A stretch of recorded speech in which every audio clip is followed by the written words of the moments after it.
Maintenant, en fait, ce que je vais faire, je vais vous parler de, en fait, de scope égale prototype. Ok? Donc, ce que je vais faire, je vais aller dans Application Context. Et ici, comme je vous ai dit, on va ajouter, en fait, à notre attribut scope égale, et là, je vais mettre juste prototype. J'enregistre. Je reviens vers mon application. Donc, on a modifié. Je vais faire comme ça.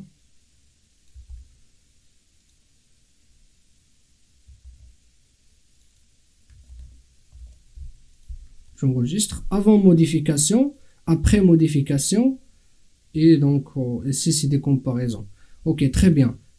Maintenant, on a le prototype. On a, pardon, le scope prototype. La portée prototype. Normalement, si on modifie une, l'autre ne sera pas modifiée. Mais on va vérifier ça. Java Application.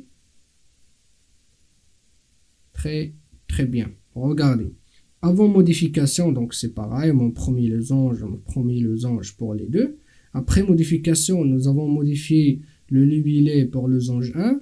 Mais ici, mon premier losange 2, il n'a pas été touché. Ok? Et pour les adresses mémoire, regardez là, pour losange 1, on a 10A 035A0. Et pour losange 2, on a 67B 467E9.